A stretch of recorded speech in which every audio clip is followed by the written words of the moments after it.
Doc Rivers continues to, time and time again, not get it when it comes to getting... Oh! Let him play! How Connecticut are you? Are you wearing khakis and a polo? Regarding Lynch, who cares? What was he going to do today? Was he going to address each reporter? Oh, thank you for the question. Cap ran through the entire Yankee lineup, but he left out one guy, and his name is Alex Rodriguez. I like to try and forget about him because. From Los Angeles, this is Dave in the City, brought to you by Locks of the Week Radio. Now, here's Dave Medina. Good evening, sports fans, and a pleasure to have you here for the big Wednesday show. Good to have you with us from the Dave in the City studios in now sunny Southern California. It was rainy last week. I forgot to note that in the open, but what a sunny day for all of us here in LA on a big day for football. We have a lot to talk about tonight, so we will chat about the Rams coming to Los Angeles. That's the story of the week, and it's the story of Los Angeles. It's a story of the NFL. It's a story of sports right now. It's a huge story, and it's been 21 seasons in the making, and it finally comes to pass here in 2016, where we are told that NFL ownership group, in a 30-2 vote after a previous vote which did not go quite as resoundingly, vote for the Rams to come back to LA and eventually settle into a $3 billion stadium in Inglewood, taking the place of what used to be the Hollywood Park racetrack, which has been closed for some time. So it's a big day. It's a big day. Joining them could be the San Diego Chargers, but not right now. They did not officially enter themselves as part of the negotiation, but there's still a door open for their Chargers to make the move and join the Rams in LA. It probably will be another year. The rumblings from around the league are that the Chargers will join the Rams in 2017, but the Rams are here. They're back. Barring some catastrophe, of course, which could always happen. You never know. Maybe the stadium negotiation breaks down, something else happens. But right now, no. They're going to come back, the Rams are. They're going to build a new stadium pretty close to the Forum. In fact, it should be adjacent to the Forum, as Hollywood Park Racetrack was. And eventually, they'll be in a new stadium. In the interim, they will play the 2016 and 2017 and 2018 seasons at the LA Coliseum. So what a day for Los Angeles sports. So on this program tonight, we'll chat more about the Rams in LA again. I grew up seeing the Rams in Los Angeles.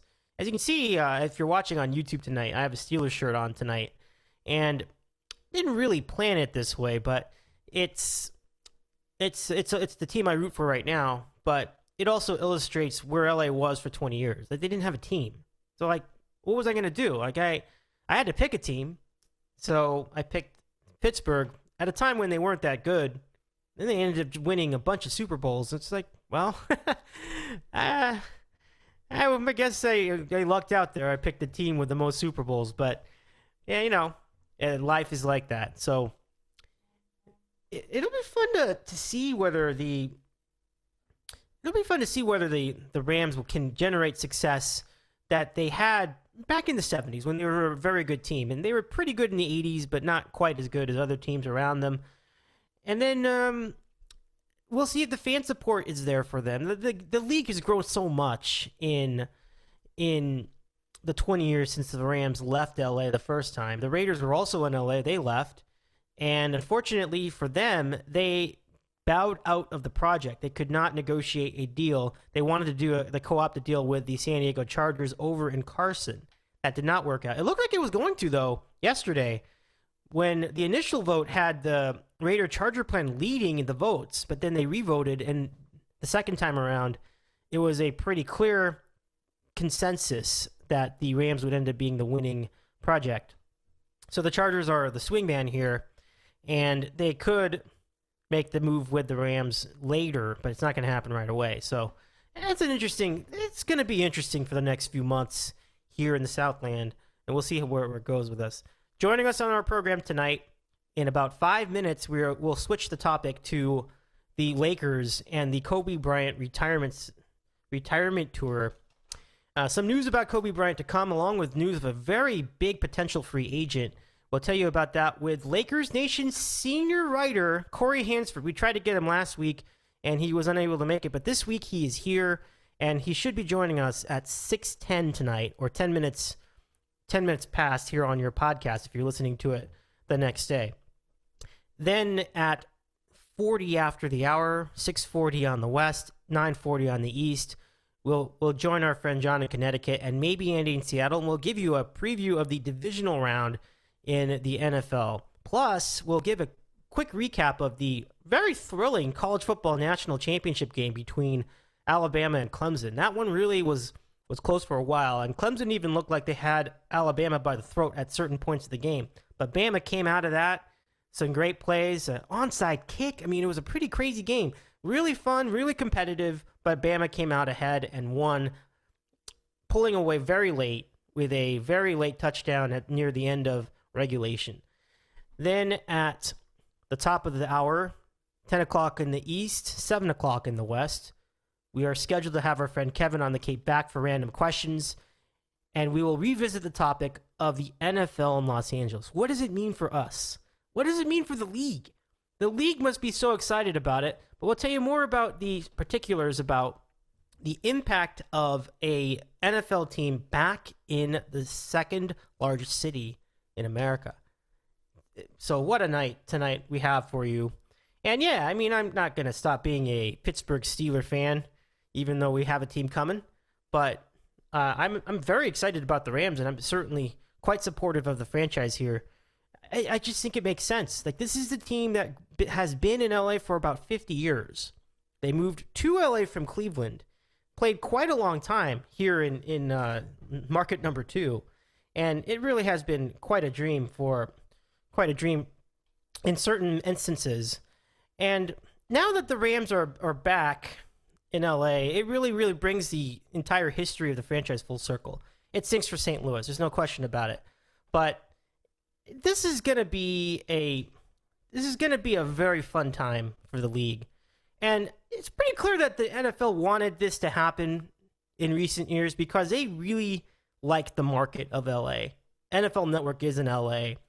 They certainly have a lot of connections to very big names in the entertainment industry and sports. And it's easy to get to and get into and out of LA through the airport. So it's a great market, and it's really going to be quite a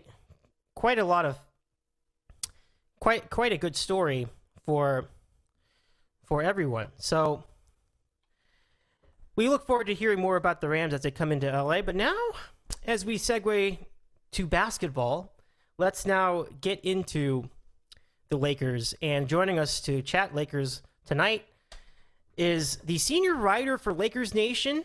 His name is Corey Hansford, and we introduce him to the program. Corey, thank you very much for joining us tonight. How's it going this evening? Hello? Do we have you? Do I have the... I need to check and see if the Skype is working correctly. So let's just make sure that I can hear everything.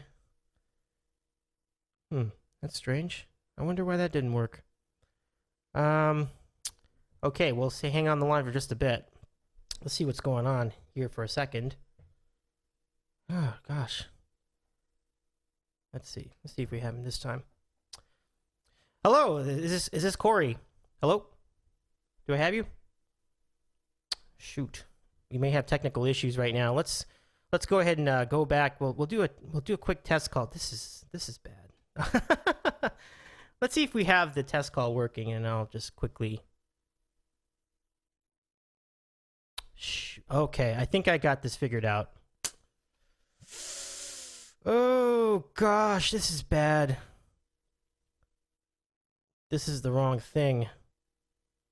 Okay. Okay, we'll save this. That makes more sense now. Okay. Got it. Let's go ahead and get our call back one more time. And we'll have this ready to go. Let's see. One more call, and we'll get it rolling. Gosh, that was unusual. Let's go ahead and give it a call back. And we'll call back in just a moment. Get this ready to go. Afraid of that. Hello. Hi, is this Corey? Hello? Hello? Can you hear me? Hello? Oh, shit. Hello? Hello? Can you... Shoot. I don't have it. Oh, gosh. This was messed up by me. Hello? 1 second, please. Okay, there we go.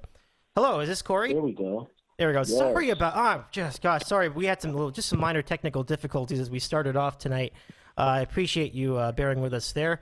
Welcome to the program, Corey. Great to meet you. How is it going tonight? It's been good. It's going great. Can't complain. Excellent. And, yeah, can't complain about last night's Laker win. They had a nice performance, and we've gotten to get a good taste of everybody on the all the young guys on the roster. So, it all started, and we get a chance to see more of them now because Kobe Bryant, after a lot of speculation, announced his retirement over the winter holidays, and I think it's a timely retirement. Certainly, it's pretty clear he's past his prime, and you even had an article today on Lakers Nation that there's a possible 2-week shutdown due to a strained Achilles. Reflect on Kobe Bryant's career and what he represents now for the Lakers organization. I'd say, his career, more or less, it speaks for itself. He's going to go down as one of the 10 greatest players of all time, one of the greatest, if not the greatest player to ever wear a Los Angeles Laker jersey. And he is really the latest face of the Los Angeles Lakers franchise. You just go through all the years. It was Mikan, and then it was Jerry West, and then it was Magic, and then it was kind of Shaq for a little bit, and then Kobe. And Kobe's been that guy for the better part, maybe not his entire 20-year career, but at least the last 10, nearly 15, Kobe has been the guy who's been synonymous with the Lakers franchise, which by all accounts is one of the greatest sports franchises in all of sports, period, in the world.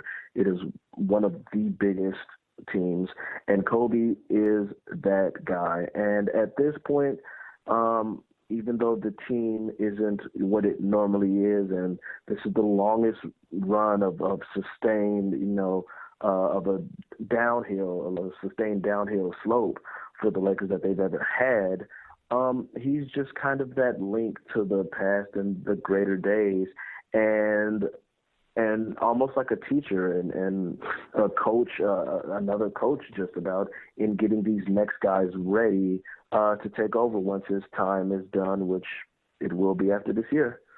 Corey Hansford is our guest. He's with Lakers Nation. He's the senior writer over at Lakers Nation, and it's really an interesting transformation. As you mentioned, Kobe as the leader, as the educator. It certainly seems like he's having a good time passing the torch to everybody else now that it's an official end to his career. And his visits to all these stadia around the NBA have been great. Remember when he was in Boston and Boston doing Kobe chants, and it must have been just such a thrill for him to experience that in what has been the single hated rival of the Lakers throughout history. That really says it all about the respect that they have for the Lakers, does it not? Absolutely. And not only that, but they were the one, even with the cheers that Kobe got before and after the game, Boston also still booed Kobe vociferously during the game.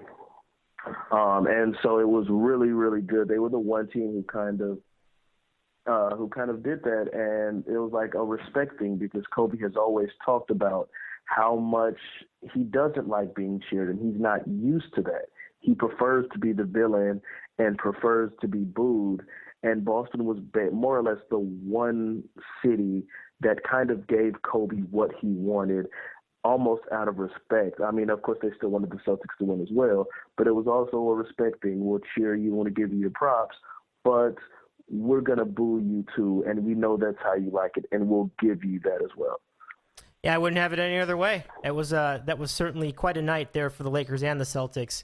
So we now transition to these new fellows on the team, and And there's some excitement to be had with the Lakers. Certainly, they're not a very good shooting team right now, and their record isn't great either. They only have 9 wins, although they did win last night. So let's chat about the new guys on the team, or the newer guys on the team. We start with Jordan Clarkson, who I believe is in his second year. Having a good year. I mean, he has some big nights. The one thing I was looking at is that in January he was shooting 38%, so the shooting is not the best. But is that a temporary thing to you? Do you think that he can work on his shooting game and continue to make himself better? Absolutely. And the thing with Clarkson is that Clarkson is probably the hardest working, one of, if not the hardest working players on the roster. Very few people spend more time in the gym working on their game, both during the offseason and during the season, that Clarkson does. And he struggled shooting this month, but for the year he's been really good. He's probably been the most consistent player on the Lakers, and his three-point shooting, especially at the outset of the season, has definitely been an improvement on last year. And that was one of the main things I think that they wanted him to improve, and he worked really hard to do that. And his ceiling may not be quite as high as the other guys. You know, he's a 4-year college guy. He's a little bit older than the Randle and the Russells, but he's a very versatile player. He's still a better defender than some of the other guys, and he can play both guard positions, and he's one of the fastest people, and he can attack above the rim, and he's very versatile. And while ceiling may not be as high, there are multiple different positions that you can put him in, and that makes him very valuable to have around so that you can get other guards or other wing guys, and Clarkson can slide wherever he needs to slide to, depending on the other personnel you have around him. Yeah, and he's a clutch player, too. I mean, in that Boston game we were talking about, he had some huge shots down the stretch. I mean, big baskets and big moments. I've noticed that about him, too, which is great. He lives for the big moment. Yes, he is. And I think all of them, for the most part, you've seen glimpses of that from Clarkson, and he showed it last year, too. And some fans were kind of mad at it when he did it down the stretch last season in a couple of games against the Sixers and the Timberwolves. But and in the same way, he's done it this year. But we've seen Russell show some big shots, as you saw in the Sacramento almost comeback, where he was just unstoppable in the fourth quarter. And Randle's had some times where he's been big in the clutch, too. I think all the guys have kind of shown that the stage isn't going to be too big for them. They really embrace it. And that's one good thing about all of these young guys, is that even though they're young, the stage doesn't seem too big for any of them. They like the pressure that comes with, taking your last shots and being the star.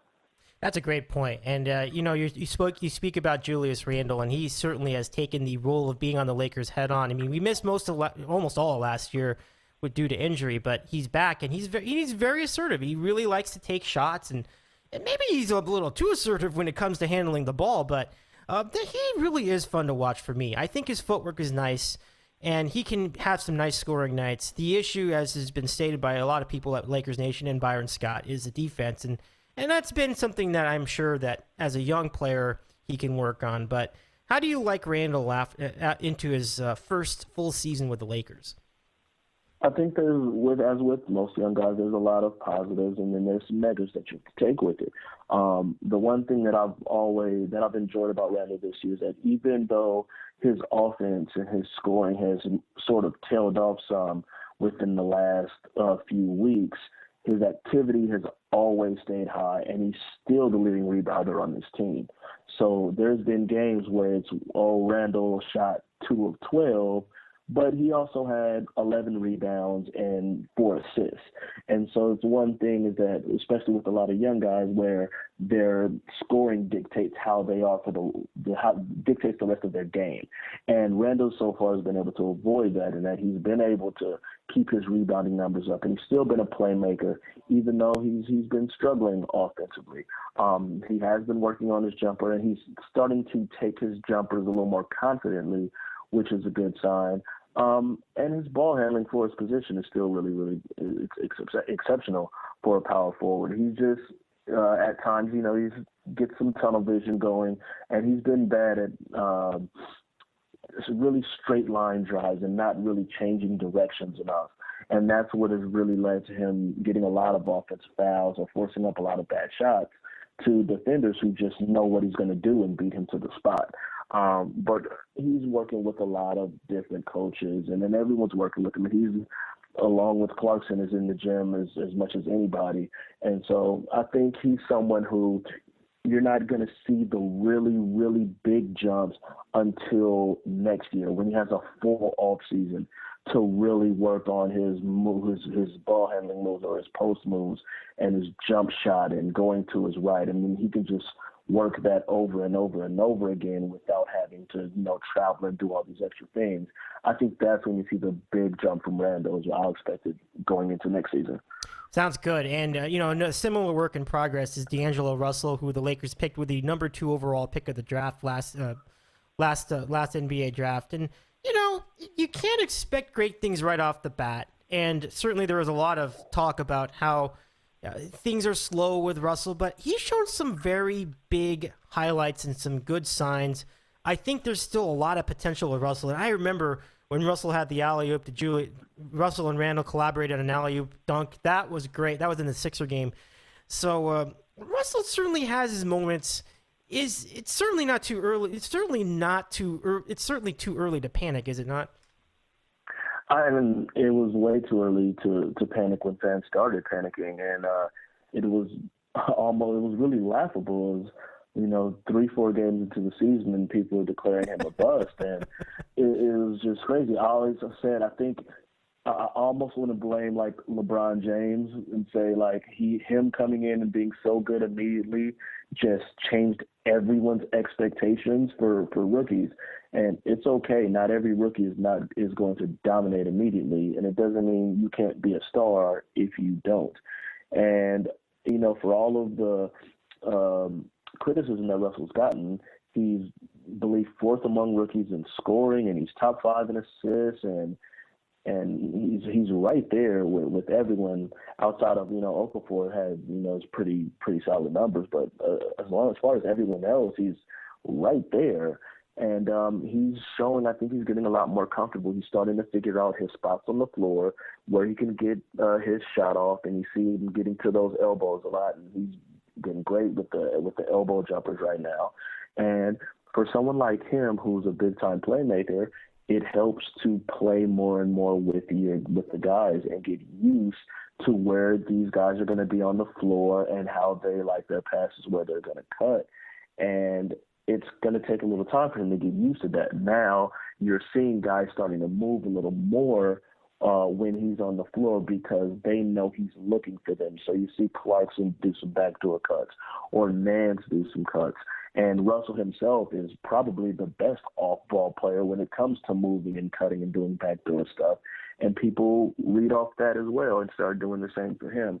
I think he's going to be just fine. He's already showing that he can, almost take over games a little bit. He began to do it in the second half of last night's win over New Orleans, and before he was taken out of the game for some reason.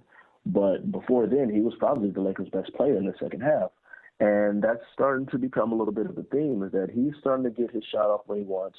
And his scoring at this point is almost a little bit ahead of his passing and assists, at least as far as the numbers go. And there's nothing wrong with that because he can play both the point guard and the shooting guard. And if it turns out he's better as a shooting guard, then you can move him there. Or if he's better as a point guard, you can move him there. But the talent is there. It's going to take a little bit of time, but he's already showing. I think the Lakers made the right choice, and he's showing that right now. Corey Hansford is our guest. He's with Lakers Nation. He is the senior writer at Lakers Nation. And on Russell, the one thing I also wonder about is can he get more playing time? Because it seems like you're right. I mean, Byron Scott seems to limit his minutes, and I feel like with a little bit more playing time, he could really grow and really gain some confidence. Yeah, and it's not where I prefer it to be. He's at 27 minutes a night, which isn't bad, and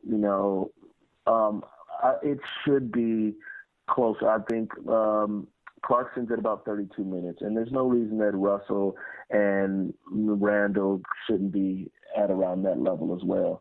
And I think in due time it's going to be that way. I think it's going to be somewhat dependent on what happens with Kobe and if he does begin to take a little time off and to rest for a couple of weeks. And I think once it hits, especially around that All-Star break time, and even though it's already apparent that the Lakers aren't making the playoffs now, the All-Star break usually represents that time in the season where you know that, okay, it's done, we're going to start moving on towards this youth movement and letting those guys take over. And I think while they're still always obviously going to pay the tribute to Kobe, I think you're going to see Randle and Russell start getting those minutes and Lou Williams' minutes go down a little bit. And we've already seen Anthony Brown take Nick Young's spot in the rotation, and I think that'll stick as well. And shouldn't be too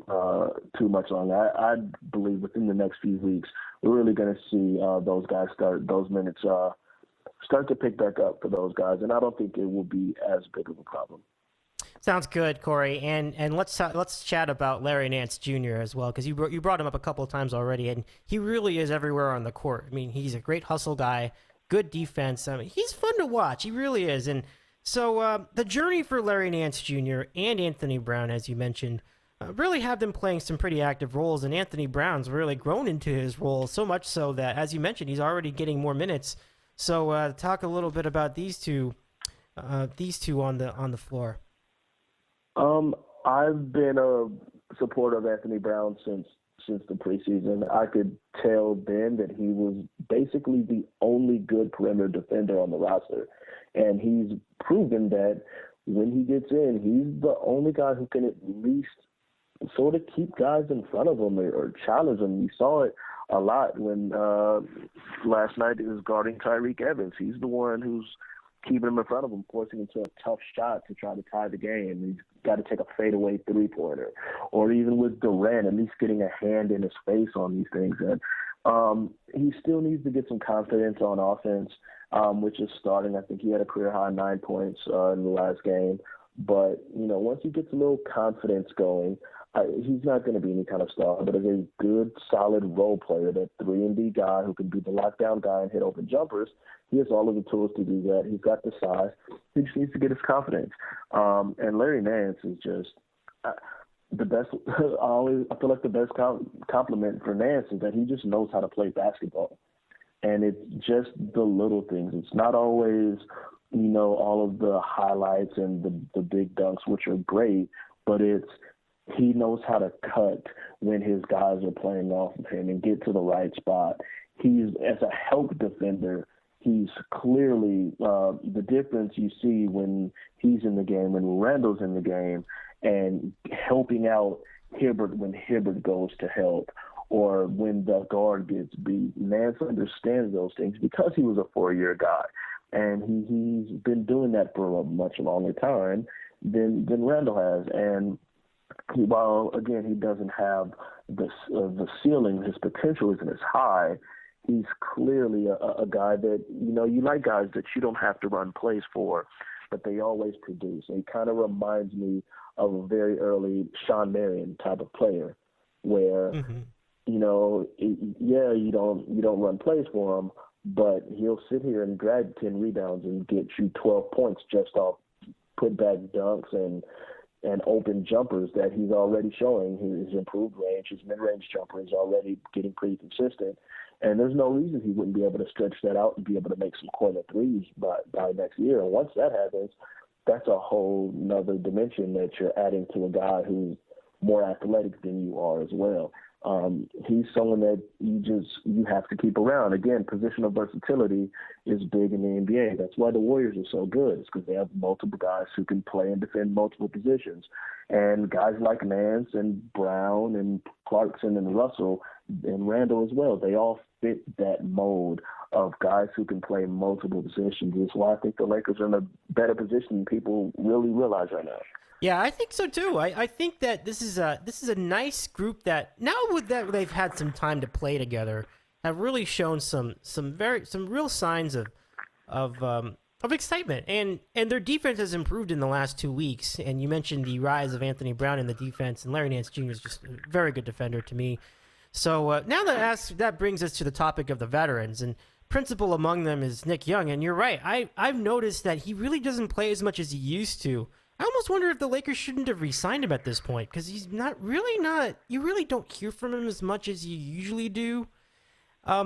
Let's chat about the veterans, and also Roy Hibbert and Lou Williams as well. He did have a great night in shooting against Oklahoma City when he had 44 points, but where do they fit in with the Lakers youth core? I think the good thing about most of the vets is that even whether they're getting the consistent minutes or whether they're playing great, I think all of them have taken a good role in mentoring the young kids. You see Hibbert always talking them up in the media, and even on Twitter you'll see him shouting all the young guys out, and that stuff is important. Hibbert's numbers haven't been great, you can't deny it. But I do like the role that he's taken as a mentor to the young guys, and as one guy who will consistently call them out defensively. And you need guys like that around. Whether or not you want to keep him around after this year, I'm not sure. He just doesn't look like a starter in the NBA anymore. But I do like that mentorship role that he's taken. With Nick, I actually think Nick has played relatively well this year, and it's kind of messed up. He hasn't really gotten the credit for really focusing on the things that Byron Scott told him he needed to focus on. With all of the other stories that have been surrounding the Lakers, they constantly told him all summer. It was no secret that the Lakers were trying to trade Nick Young, and they couldn't do it.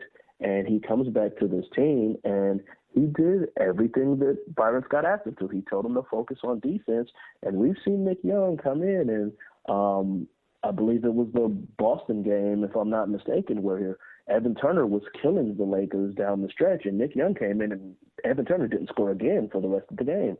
And he's had times like that where he's been a good defender. You see him moving around without the ball and taking less of those just one-on-one ISO moves where he dribbles the clock out by himself.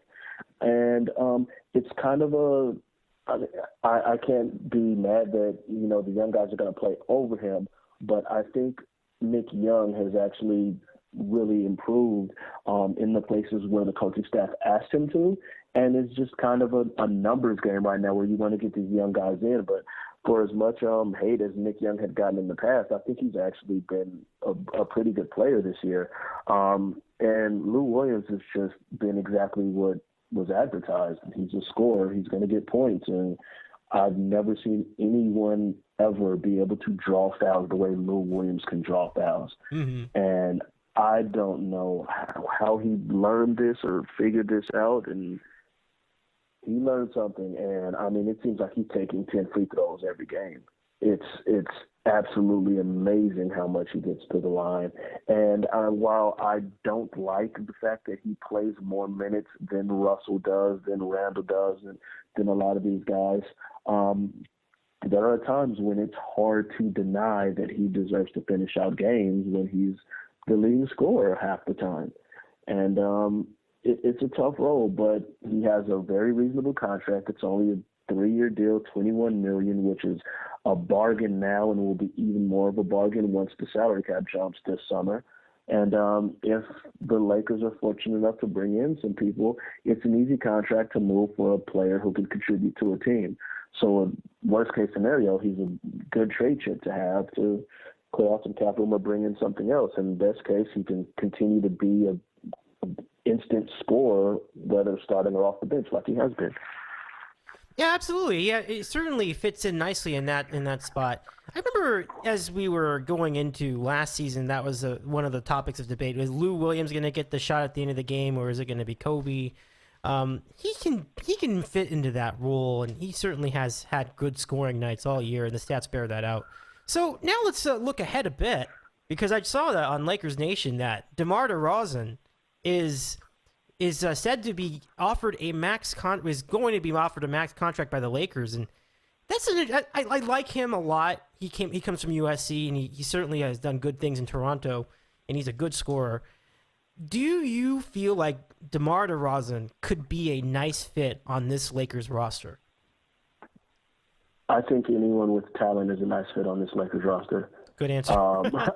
Honestly, it's in this. I can't stress it enough. In this, when you're at the stage that the Lakers are, where you are a bad team, you just need to get talent in the door, and then you worry about fitting it together after the fact. And you move pieces around if you need to, or you get rid of a person or whatever. But you need to bring in talent. And wherever for DeRozan's shortcomings, fact is he's a 20-plus point per game scorer. He has been for a couple years now. He gets to the line a lot where he converts at a high rate. And, no, he's not a great three-point shooter, but everybody doesn't have to be a great three-point shooter. And he's also a good defender. He's a solid defender. Compared to the wing defenders on the Lakers, he is a good perimeter defender. And he can play two. He can play the three. And, obviously Kevin Durant is the number one target, but, let's, keeping things realistic, everyone's going to have money for Kevin Durant, and I'm not holding my breath that he's definitely coming to Los Angeles. So if that means that you go after DeRozan and you bring in someone like DeRozan, who's an all-star, who's only 26 years old right now, and you still have enough max money to go out and sign, try to get a Al Horford or a Hassan Whiteside as well, and still have the money to re-sign Jordan Clarkson, that's still building something. That's still adding to the core and bringing hope and bringing talent in to where there hasn't been much for the Lakers these last couple of years. So, people can argue all they want about whether DeRozan is really worth a max contract, but in this day and age, it's not about what someone's worth. It's about what the market dictates. And he's going to get a max contract from somebody. And if the Lakers are going to be the ones to pay it and bring him in, then they need to go for it because we've got to bring in guys. At some point, it's got to happen. Oh, absolutely. I know that following last year's offseason when they were spurned by LaMarcus Aldridge, any good free agent coming to the Lakers is going to be a huge help. So it's going to be a fun offseason. I think there's definitely room for improvement even with the roster that they have now, and there's even room for improvement with the guys that they have to improve their game. It's a fun time. Even though they're terrible, in terms of the record, the Lakers look like they have places to go, and it really could be a fun time as we go along. So, Corey, any takeaways as we look at the future of the Lakers? Do you see it as you say that it's a pretty bright future? And I tend to feel the same way. How far do you think they could take this new group? I think this summer is going to be this is really that, to me, I guess, fork in the road, if you want to say that. Mm-hmm. This is the year where they have to it's going to go one of two ways. Either you add the talent that you can in free agency and draft, or it's just we get burned by those free agents, and these are our guys. And it's going to be on the guys that we have, and Russell and Randle and Clarkson, to grow from within. It's going to be one or the other. And, obviously we all want the big jump, the big name guy, but the chances of that aren't always great. I'm hopeful that we can pull something off, be it in the draft, whether or not we keep the draft pick or in free agency. But even if that doesn't work out and we can only get a couple of solid, good role player type guys or upper role player type guys, the Nick Batums of the world, or guys like that, I still think that the Lakers have a good future because especially with Russell and Randle, have shown a lot of potential that they could grow into all-stars in this league. And the pressure would then just be on them to grow a little bit quicker than maybe is possible. But that's the pressure of wearing the purple and gold. True. It truly is. So good times ahead, we hope, for the Lakers. Corey, it's been a great time talking with you tonight, and I want to thank you for coming on. And I I apologize for the technical difficulties early on, but thanks so much. Hope we can do it again sometime. Not a problem. Absolutely. I'd love to come back. Sounds good. Okay, great. Take care for now. Thank you. You too. All right. Corey Hansford with Lakers Nation and LakersNation.com. You can follow him there or follow at Lakers Nation on Twitter for more on on the latest things Lakers. It's really a good place, and it's very, very good. It keeps you up to date on everything going on with the team. So on we go. Dave in the City at 6:40. Dave in the City. It's Dave in the City. All right, we're continuing now with our college football and pro football talk. Let's get a recap of the national championship game, and joining us from the Kids Club to break that all down, John in Connecticut with us on the program. How's it going, John? I'm doing good, Dave. Thanks for having me on. Pretty exciting game tonight and an interesting weekend in the NFL. So some good stuff going on with the football. Oh, absolutely. And Andy says he could be joining us a little bit later on in this hour to wrap this up with us. The college football season, certainly bowl season wasn't great, but as you mentioned, the college football championship, the CFP national title game between Alabama and Clemson, so much fun. It was back and forth, and many had said it, and I agree, it had that USC Texas feel to it. It really was a lot of fun. I mean, what did you make of the game? What were your favorite moments from the national title on Monday night? Oh, I mean, it was just an excellent game. Can't really pinpoint a favorite moment, but yeah, I mean, I definitely see the USC Texas comparisons, especially when you kind of felt maybe it could be 41-38 could be the final score, which is exactly what it was. The USC Texas game, and Deshaun Watson is a very similar style of game to Vince Young. I've heard that comparison before, and I can kind of see that, although I think Watson's a little better passer. But nonetheless, it was just a wonderful game, and pretty much all that we could have hoped for after the dreadful bowl season, and it certainly delivered. Yeah, definitely. I mean, we were on to it. We felt like Clemson was a live dog in this game, and they proved all of us to be right. I mean, Ron and I and you and Andy, everybody thought that this was going to be a good game. Thankfully, it was. It really was great. Some trick plays in that, the onside kick by Bama, really a fun time, really crazy. I got to give it to Saban. He really learned how to exploit the weaknesses of Clemson. They were thrown all over Clemson's secondary. It didn't seem like anybody was covering anybody at the end of the day, but it also contributed to the back-and-forth nature of the game. Yeah, the tight end there, O.J. Howard, they had barely used him all year, and Saban just kind of unleashes him as a secret weapon in this game, which was just crazy. Honestly, it's probably stupid to say, but just in terms of like the game, I felt like Clemson might have been a little bit of a better team, and I know that makes absolutely no sense since they lost the game, but it just felt like they were just moving up and down the field with ease every single possession. And Bama, they really won because of two plays. I don't know if you could say any game goes like that, but it was the onside kick, like you mentioned, clearly put momentum back into their favor. They allowed them to take the lead after that, and then the kickoff return for a touchdown really pretty much just sealed the win. Clemson had to play a huge catch-up from there. So, it was an excellent game, and, got to give credit to Saban. I mean, he's got 4 national titles in, 8 years now? I mean, it's just unbelievable, and you got to kind of wonder at what point he kind of gets sick and tired of this. I don't know.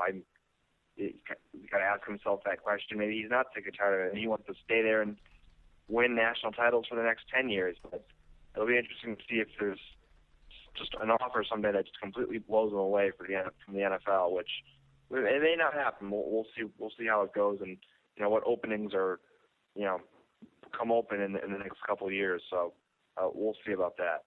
Yeah, certainly. I mean, Saban's now has such a great legacy to his career, and there's some uncertainty about his ability to coach in big bowl games following last year's. What was it last year? Yeah, I think it was last year's loss in their bowl game. But this puts it all to bed. I mean, this guy, 4 championships in 8 years in today's college football is unbelievable. Like, I just can't get over how good that is.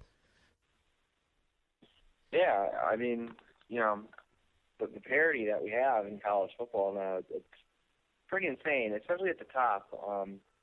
And he does it every year in the SEC. I mean, they're right there contending for the title. I know the last couple of years they just, fell just short. But, I mean, if you're making up a top 5 list every year, Alabama's going to be in it. And it's just a testament to the way he recruits players and develops them and just runs his program and the style of play that they have. It's just, you would figure just in the the wide open kind of spread offense era of college football, he's more of a pro style coach, and he's making it work. Although you could say kind of Lane Kiffin kind of incorporated some of those principles into their offense this year a little bit, but still, I mean, he's winning this. He's doing this without like a big time quarterback, which is just unbelievable. Right. Alabama has been a great quarterback forever. I mean, I know A.J. McCarron's in the NFL, but I mean, he's clearly not like an elite level starter. He's a decent backup, but I don't think anyone thinks Jake Coker is going to be a great NFL player. So, he built the team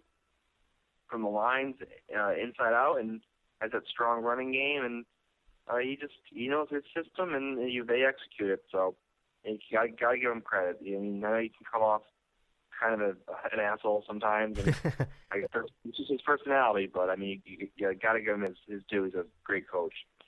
Absolutely. John in Connecticut with us. We'll hear from Andy in a little bit, hopefully, and if we hear from him tonight, we'll get his reflections on his Tide winning the championship for the year of 2015-16. So as we wait on that, let's continue into the NFL. We'll go into last week's wild card action. We'll do just a quick recap of this, and obviously the biggest story was the Cincinnati Bengals' complete meltdown. And I'll tell you, it was a lot of things. It was just it seemed like the refs were trying to get control of that game with the Steelers and the Bengals, but they seemed to lose it because it started with this missed call. I thought it was a missed call where Ryan Shazier went and hit, and we have Andy on the line. Let's go back to the college football topic. Andy, welcome to the program. How's it going tonight? Oh, Happy New Year, everyone. Happy New Year, buddy.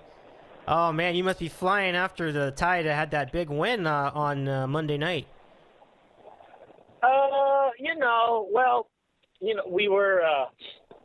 We were overcome with happiness, which offset the agonizing backdoor defeat. Alabama was giving 6.5. The backdoor was wide open. We called it. We have our fun house. We called it. You can see the tweet.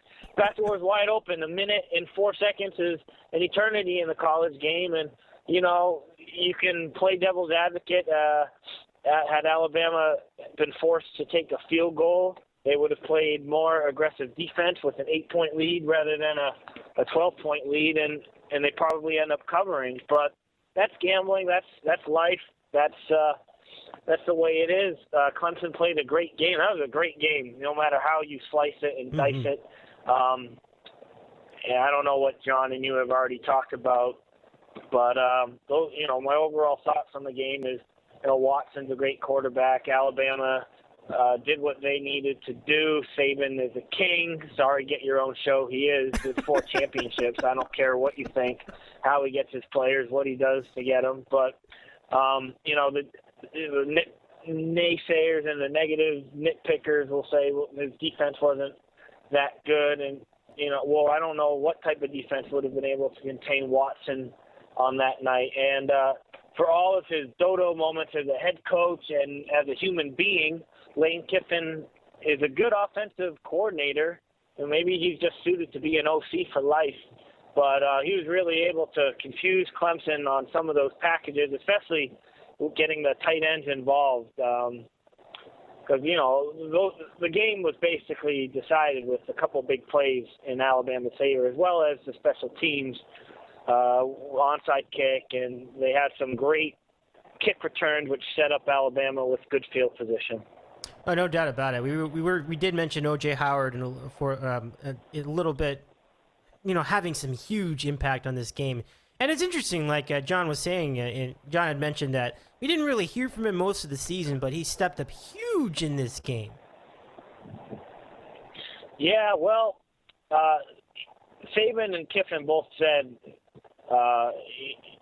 he wasn't much of a highlighted player throughout the year starting in September, but it doesn't really matter what lack of impact he had week 1 to SEC championship week. All that matters is the final week of the year.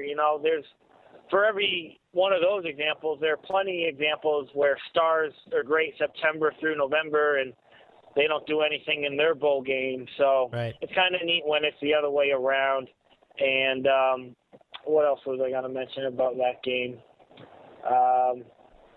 It's kind of drawing a blank, but it was, Clemson's pass rush was amazing. And for a while, Jake Coker, his mental clock, lack of pocket awareness was pretty bad. I know some of those sacks, you really can't do much about it, but some of the other ones, you got to just throw the ball away. You got to sense that the rush is coming and just eat it rather than take those big losses.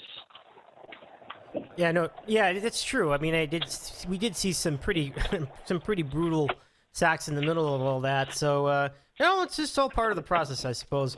So, yeah, it was a great game. I agree with both of you. It was a lot of fun. And that puts the wrapper on the college football season. So we'll segue now to the NFL. We start with the wild card recap, and just a couple of crazy games in the middle of that. We had the Steelers game at the Bengals. Had a pretty ugly ending. And then you had the Vikings, unbelievable loss. Blair Walsh, who I regard as very dependable, missed a field goal with nobody blocking him, but the laces were out. That's what everyone was talking about. Laces out. So they lose at the end of the game, and the Seahawks get through that, and they will go to Carolina. Anyway, I don't want to recap this. There's not enough time to go through all this. Let's just get your guys' recaps. We will begin with John. Your recap of the wild card games, including the Packers win and the Chiefs' resounding win. Yeah, let me first say, I think I was never more wrong about a game than I was about the Houston Texans. What just a disgraceful performance that was. 30-0 on your home field in the playoffs. Just get out of here. What a bunch of frauds and clowns, and that was just embarrassing. Credit to the Chiefs. They're a hot team now, so we got to watch out for them this weekend in New England. But I do feel like we'll probably talk about it after. But now it comes down to Andy Reid versus Bill Belichick. I think Belichick's going to get the better of that one. But the Chiefs are hot, so we'll talk about them on Saturday. That single Steelers game, I mean, I don't even know where you begin with that one. It was just a roller coaster of emotions. You thought the Steelers had the game. They're up 15-0. The Bengals come all the way back. Then you think they're going to win the game. Then the Landry Jones finishes after Ben gets hurt. And then Hill fumbles, and you're again. And then, of course, just two penalties by the Bengals. Realize that Marvin Lewis isn't fired today. But he just can't. Again, what is he, 0 in the playoffs now? It's just naked at this point. And then, obviously, Minnesota and Seattle. I said it all year. Seattle is just they're just a scummy team. They just get these breaks and they find ways to just eke out these wins. And it's just, I don't know. They win because really of three plays. The crazy play that Wilson makes after fumbling the snap, the Peterson fumble, and then obviously the Walsh missed kick. And it's just got to be just a dagger to the Vikings. The Vikings fans. I mean, I know. The Packers lost last year in the NFC title game was pretty bad, but I mean that might be even worse. Missing pretty much a 27-yard field goal for the win. I don't care if the laces were in or out. For that kind of distance, it really shouldn't make a difference. But Vikings will be thinking about that one for a long time. And obviously the Packers, very pleased with how they went to Washington. And honestly, I thought they were dead in the water at 11-0. I mean, done nothing on offense. But I think a key point in the game was early on. Deshaun Jackson was to have scored, and then they reviewed it, and it was down at the 1 yard line. Packers make a goal line stand, and instead of 9-0, it's only 5-0, and obviously the Redskins would score a touchdown after that. But I do think that was kind of a key part in the game. The Packers offense finally got going. They used a lot of the no-huddle kind of spread offense that you would expect to see from them all year. I don't understand why McCarthy keeps insisting on just pounding the ball into the line to start the game. It doesn't work. The run is opened up by the pass. If the Packers are passing the ball well, it's going to open up the running lanes, which you saw in the second half. Lacey and Starks just had huge gaping holes. So that was good to see, and hopefully they got a little momentum, a little confidence, and anything can happen in a one-game playoff. I'm sure we'll talk about the divisional games in a minute, so I'll save my thoughts. But that's kind of the recap of the weekend. 2 unbelievable finishes, and 2 ho-hum games. But I was certainly happy that the Packers got the job done and didn't go out embarrassingly this season. Regardless of what happens, I can say at least they didn't embarrass themselves in the playoffs. Yeah, that's. I was surprised too that they played as well as they did after falling behind 11-0. You got to give him a lot of credit for turning that one around. So let's go to Andy for his wild card weekend recap. And again, a lot of juice in some games and no juice in others. So your thoughts about last weekend's action? Yep. I mean, every game had pockets of juice, depending on the angle. John did a great job, and I'll just put some finishing touches on it. But as someone who also had Houston, they can go to hell. It was a torturous game. I know people say 30-0, but here's the thing. The Chiefs did not do themselves any favors in the first half. The first 11 seconds of the game, they got the kick return, but they did not look great on offense. They had to settle for some field goals, and so Houston was right in it. It was 7-0, 10-0, 13-0, and the J.J. Watt play with Bill O'Brien trying to be a delicate genius. He can get bent. You think you're so fancy with J.J. Watt. Mike Francesa is right. That the entire city idolizes J.J. Watt. They do nothing year in and year out. They have no quarterback. They have no sense of offense. They have a crappy division. And Brian Hoyer is an absolute disgrace. He melted in front of everyone. That game should have been played at 6 a.m. On the moon somewhere, because that was just an embarrassment of the game. To call Houston a playoff team is an insult to all playoff teams. You have better teams sitting out because of the division. That's just the way it is. 10-win teams don't go to the playoffs. 11-win teams sometimes don't go to the playoffs. That's just the way it is. But Houston, you are an embarrassment. You embarrassed everybody. You are a disgrace. You should go straight to hell. Bill O'Brien's going to get another chance, and if he drafts Hackenberg, that's just more icing on the cake for just clown town. He's a piece of crap. All these Belichick disciplines, they can never do anything on their own. But that's you save that for another program. Game number 2 with Tomlin and Lewis and Landry Jones in the clown car of the fourth quarter and all the flags and Jim Nance just with moral outrage on all the penalties. I'm so glad I had Pittsburgh minus 1.5, because if I had Pittsburgh minus 2.5, game went down to even. And on Saturday morning, I got it 1.5. It went up to 2.5. Thankfully, we got it 1.5. But if it went up to 2.5, we'd be ripping Tomlin a new asshole too, because that delicate fuck going for 2 at 15-0 when Cincinnati was doing nothing. You're not that special, Tomlin. We know you do this in the first half, but to do that in that playoff game, come on, man. You're not that fancy. And I know a lot of the Cincinnati comeback was a big factor due to the Roethlisberger injury. Landry Jones out there, they were content to just sit on the ball and whatever. But Cincinnati's offense finally got going in the fourth quarter. It was a dangerous moment, and then the Bengals had the all-time Bengals moment. The last couple of minutes in the game. So it was entertaining. It wasn't clean. It wasn't. It didn't make you feel good, but that was the game. John nailed the Seahawks game perfectly. But I think both teams the cold made both teams brain dead. I know the headsets weren't functioning, even though that's only supposed to happen in Foxborough, LOL, idiots. But the Seahawks couldn't adjust. I know they're getting out of the huddle too late. After the first 2 times, okay, maybe start breaking out of the huddle a little quicker, but they never were able to do it. Their offense looked like crap. Maybe having no Luke Wilson was a factor, no running game to speak of, and I know the ball was cold. You've seen plenty of cold games in Lambeau go high scoring, but it wasn't the case up in Minnesota. But like John said, they nibbled, and we'll see what happens against Carolina this week.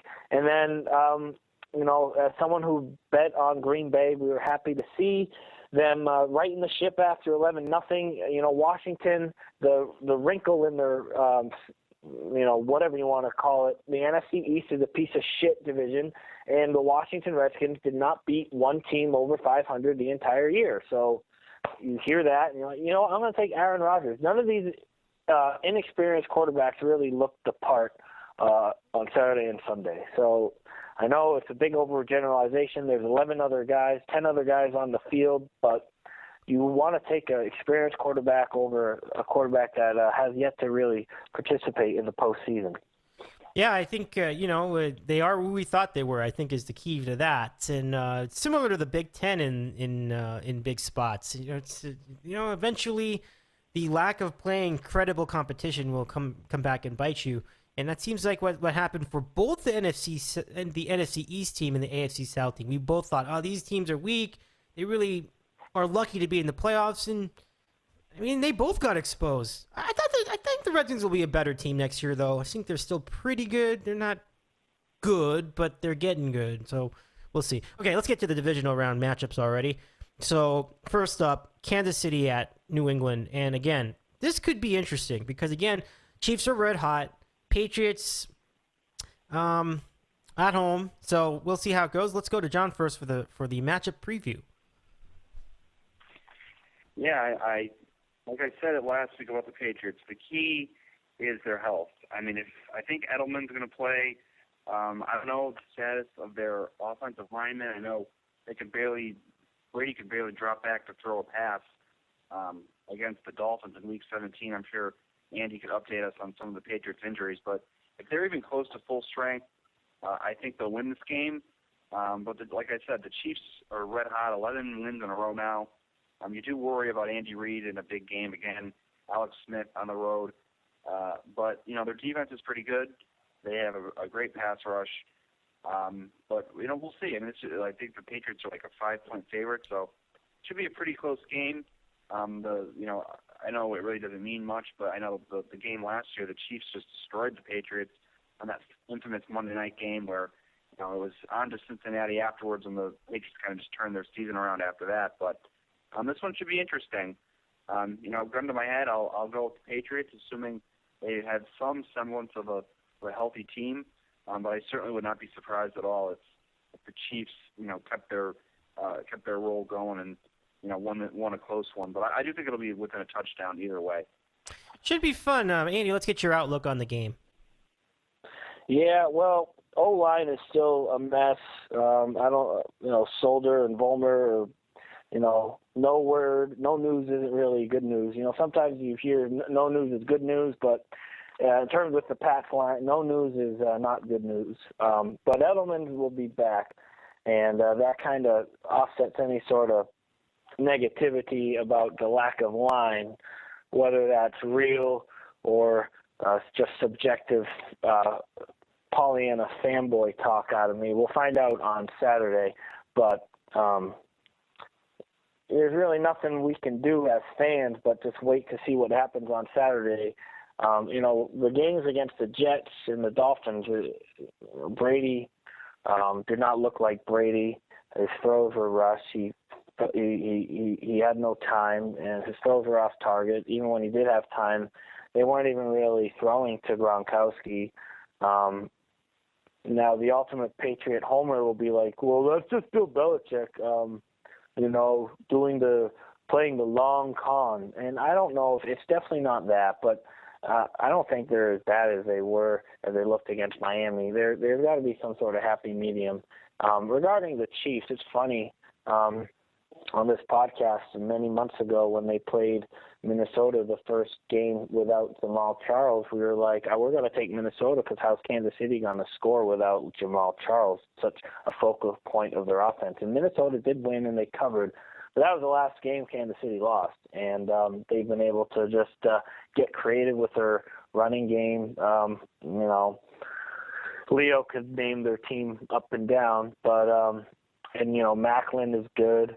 And their tight end's really good, and Alex Smith is, he doesn't throw the ball 50 times a game like some of the other top quarterbacks in the league. But give credit to Andy Reid and what they've done. They're right there in the last week of the season to potentially win the AFC West.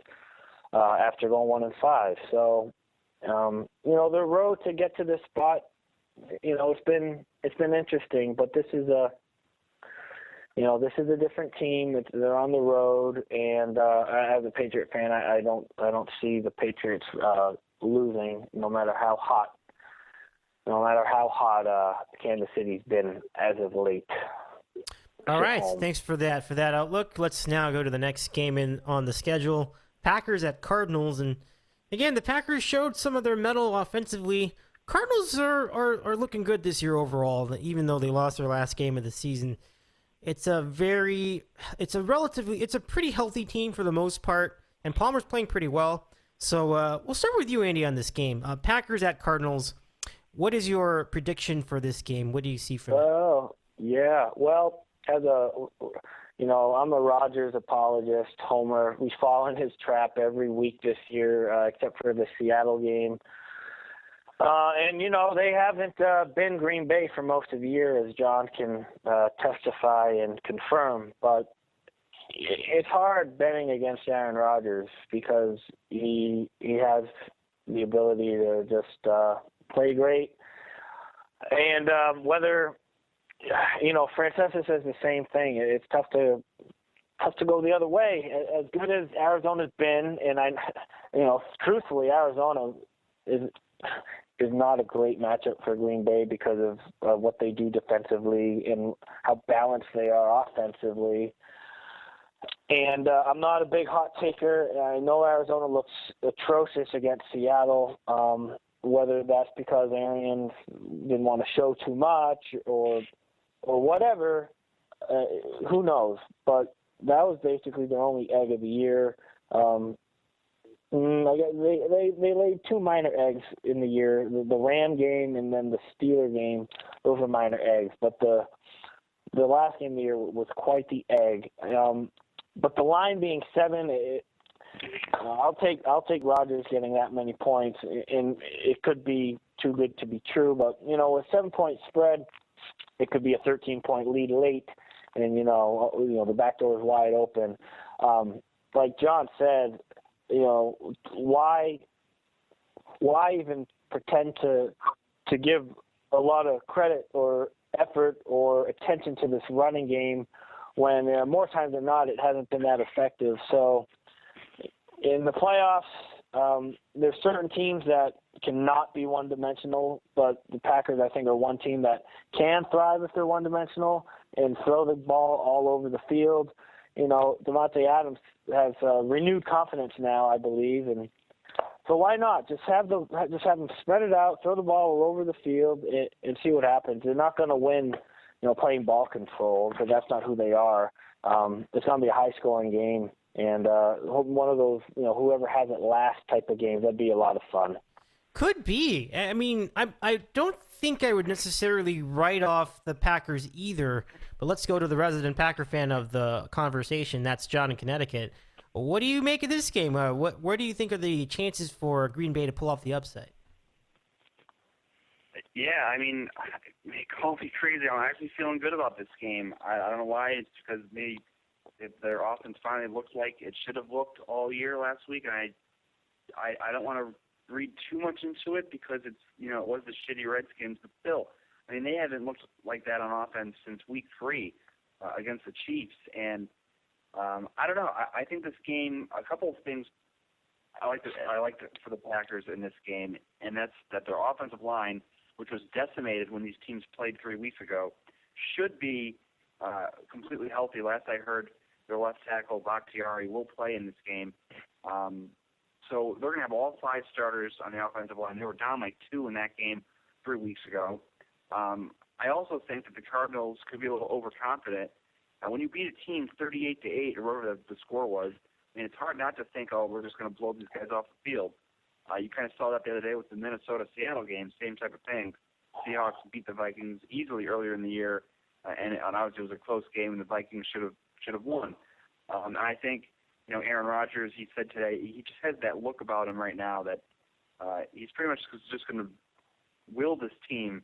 I know it's really stupid analysis, but he's just got this chip on his shoulder, and every time he's ever had that, he just kind of comes out and just plays its best game, and I could really see that happening on Saturday. The Packers' defense has been playing great. Probably their best defense in years. I'll give Don Capers credit. I never thought I'd say that, but they're stopping the run. They're getting good pressure on the quarterback. They had 6 sacks the other day. So they can do that on Saturday and hold the Cardinals to, say, 17 or 20 points. The Cardinals' offense actually only scored 17 in that game 3 weeks ago. The Packers' offensive line was so bad. They had so many turnovers. It was just a miserable game. Carson Palmer has been known to make some mistakes, throw the ball up for grabs a little bit. And I think if the line can protect Rodgers, I think the Packers can win this game. So I certainly would not be – I'm not going to be upset if they lose. I'll be upset if they get blown out again. I do think they're going to show up. I'm not going to be upset if they lose, but I certainly give them a great shot to win this game. So it should be a good one. Yeah, it could be interesting, John. So 2 more previews to go, and then we'll segue over to random questions with Kevin on the Cape. And we begin with Sunday action, and it will be the Seahawks against the Panthers. And the Panthers have had a nice home field advantage all season. But the Seahawks have got the veteran experience in the playoffs. Now, look, I think the Panthers are this is gonna be an interesting game. I'm curious to see how they respond to the pressure of the playoffs. I mean, they've looked pretty good over in playoff years past, and they seem to match up well with Seattle. So let's begin with Andy. Seahawks at Panthers. What is your prediction and preview for this game? Well, I'm going to call it, as we always like to do. I'm going to lean towards Seattle. Maybe it's just because I'm living here, but they played each other in the regular season. Seattle had a double-digit lead in the fourth quarter, and they watched it melt away. I think they got lucky last week. Sometimes that's all it takes in the postseason. So I don't see them laying 2 eggs in a row. Clearly the weather impacted them, and that's not the best. It's not a good look when you're that disorganized in the cold. But it's supposed to be a little warmer in Charlotte, I think 50 degrees. So we'll probably see Marshawn Lynch. And Luke Wilson's going to be back. He was he was held back last week because of the concussion protocol. So that's Wilson's favorite target for whatever reason. Besides Daniel Baldwin, Baldwin who had that great catch and really nothing else last week. So look for him to do some better things. Look for Wilson to scramble around. And yeah, this is a big moment for Cam Newton. He's had such a great regular season, and but now it's the real thing. And Mr. Aikman with Mike, he kind of has a point with some of these teams who have the bye, playing a team that's a little more loosey-goosey after one win under the belt in the playoffs. So you can see Rivera get tight. Remember, earlier in the year, we a couple of these podcasts, we killed Carolina. Oh yeah, for some of these wins, for basically turning off their offense in the fourth quarter, getting tight. There was one Monday night game. I don't remember who it was against. It might have been the Bears. It was somebody, but they were winning easily, and then they just shut it down. And the next day we killed Rivera for whatever reason, just because bitter gamblers. That's what we do. But they can definitely get tight in this game.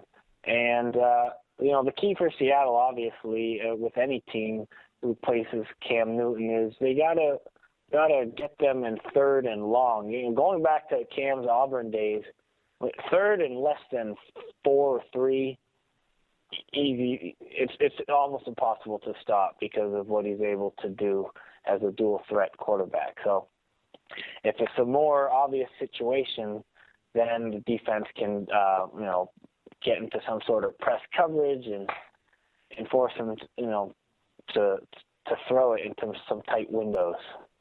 Yeah, certainly. I don't think I gave the Seahawks enough of a chance in this game, but you think about it more.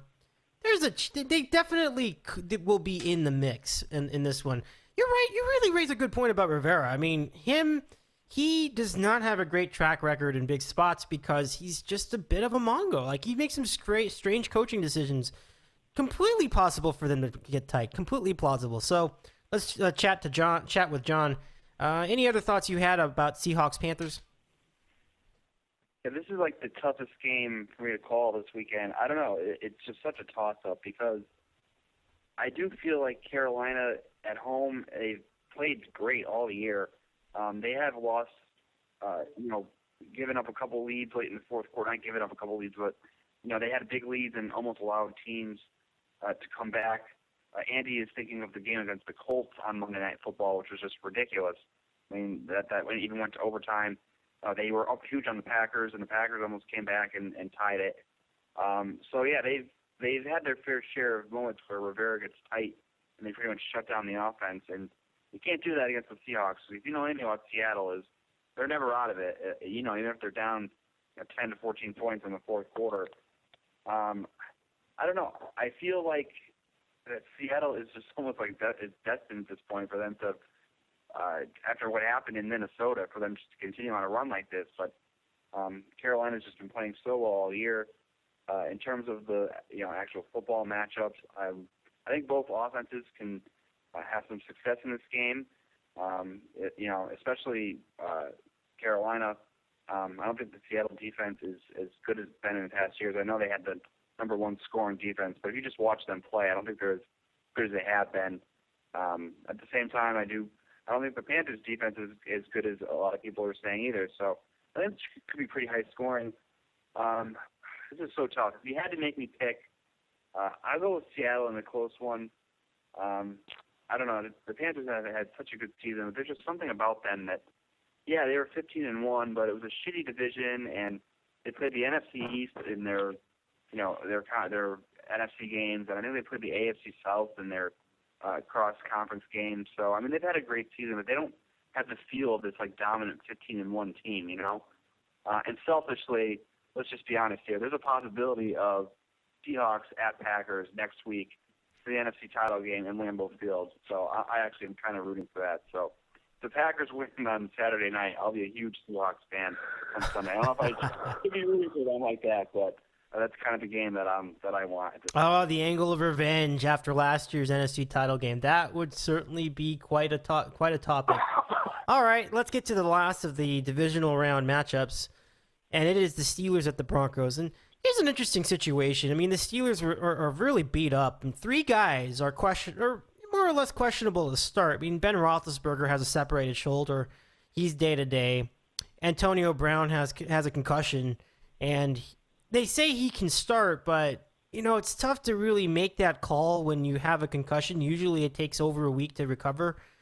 And then DeAngelo Williams says he can play, but the coaching staff is not buying it. They need to see him practice more. So three key guys of the Steeler offense could be in or out of the loop at Denver, and that just makes this game really tough to predict. So for the prediction, let's begin with Andy in Seattle. I mean, the Broncos are a little healthier, although now you have Peyton Manning taking over at quarterback after Brock Osweiler proved inefficient against the Chargers. So now you've got Manning once again in a playoff game. So how would you predict this matchup with the Steelers and the Broncos? Yeah, this is a tough one to really break down. You don't know what Roethlisberger is going to give you. Obviously, a 10% Roethlisberger is better than 100% Landry Jones, but is he even going to be able to throw the ball downfield? But I'll take my chances with him. Whatever drugs he's going to be on, just pump it up. I don't care. I don't care what it's going to make his brain or his mental IQ do down the years. But he's an animal. He is an animal. He is maybe one of the toughest quarterbacks in the league. Yep. Because he's an animal. He's just like feed me, play me. He's just like just a mutant from that aspect. And I don't know what to make about Manning because his arm strength is woefully inadequate. But obviously, Denver's coach thinks the opposite of, similar to the whole Roethlisberger Landry thing. Osweiler might have all the physical tools right now, is the gifted athlete, and he's much younger than Manning, but I think there might be a little bit of memory, legacy, legend over, youth that the coach is thinking, and he thinks Manning is the right guy for the job. I don't necessarily agree with it at all, because Manning's had a lot of shortcomings in the postseason, and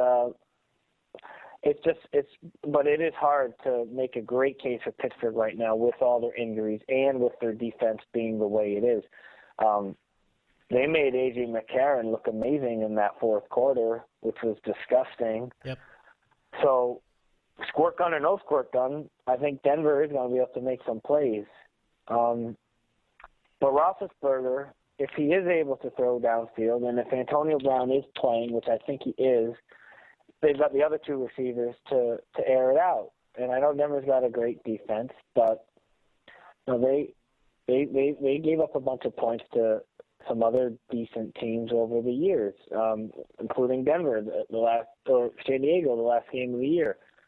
So we don't really know what type of Roethlisberger is going to be behind center on Sunday, but we're rooting for Denver, rooting for Pittsburgh, definitely rooting for Pittsburgh. I think they're going to be able to hang around.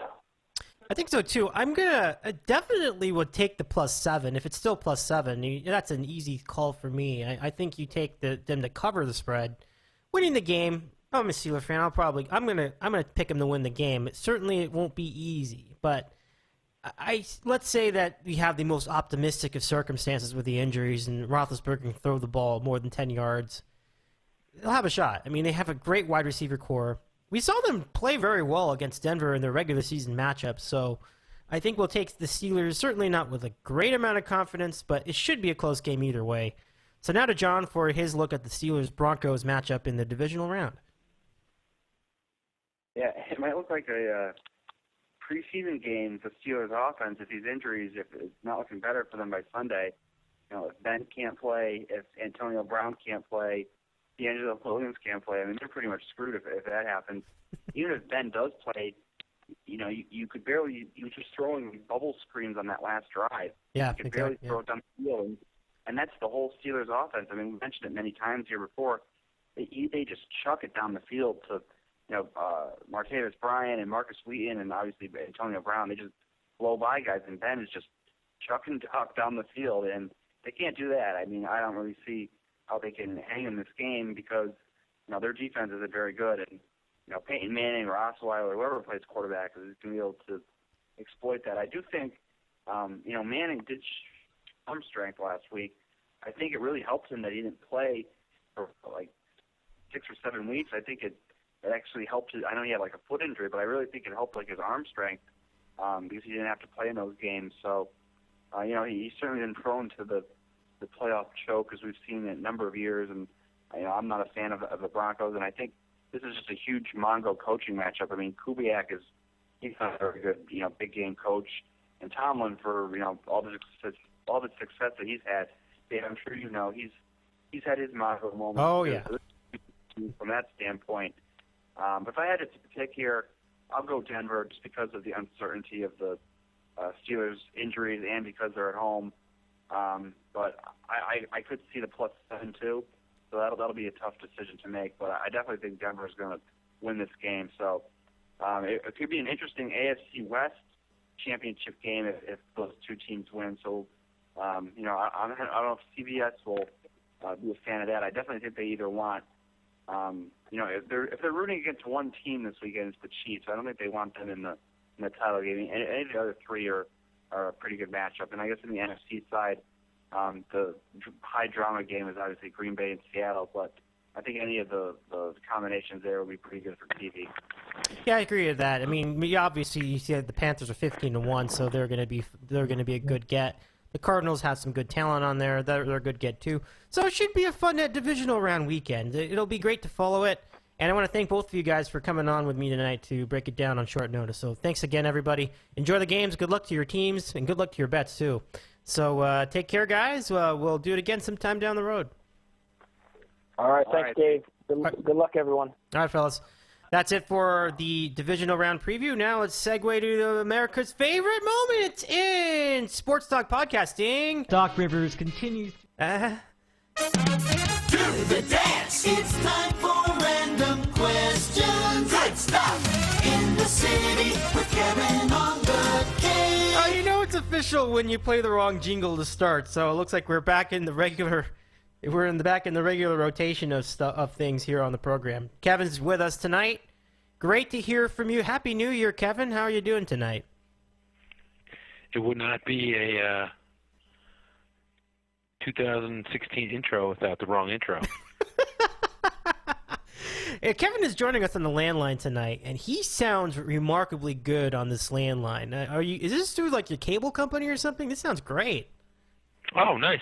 No, it's just our normal old school phone that we have here in the house. Oh boy, clarity! It's as clear as you can get without getting Skype involved. This is very good. So, yeah, thank you for joining us. Part of it is obviously has to do with my lilting voice.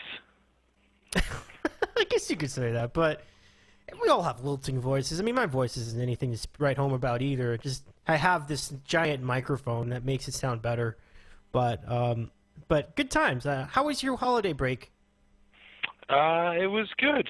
Very, very, very busy. A lot of traveling. But it was fun. How was yours?